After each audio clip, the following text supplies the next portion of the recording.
A continuación vamos a revisar el sensor de temperatura de refrigerante o CTS. Este sensor está ubicado en la parte inferior derecha del motor, en el cuerpo del sistema de refrigeración, de forma que tiene contacto directo con el fluido. Para esto procedemos a desconectar. Podemos ver que es un sensor de 2 cables. Vamos a comprobar que exista continuidad en los respectivos cables del sensor al conector de la computadora. Usamos el multímetro en comprobación de continuidad.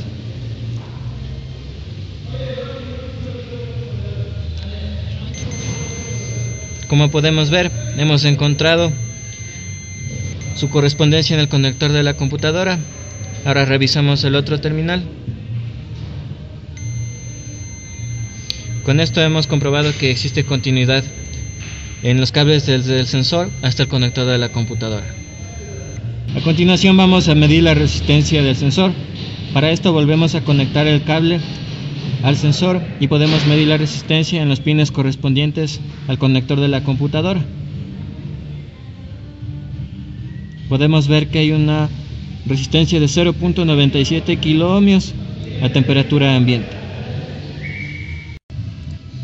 Para medir el voltaje del sensor, lo volvemos a conectar con la ayuda del multímetro, haciendo masa en la batería en el borde negativo, y con el terminal del multímetro positivo procedemos a medir el voltaje que está enviando el sensor al momento. Como podemos ver, es de 2.5 voltios a temperatura ambiente. Ahora conectamos el osciloscopio al sensor para ver el voltaje generado.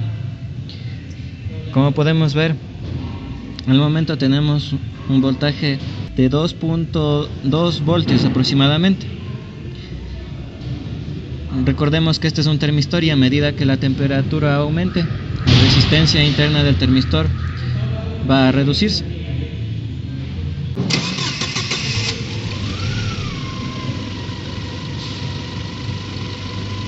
Como podemos ver, el voltaje todavía se mantiene, ya que tenemos que esperar que la temperatura aumente.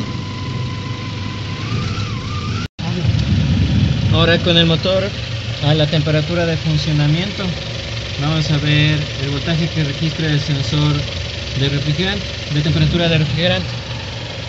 Como podemos ver, la lectura aproximada es de 1 voltio.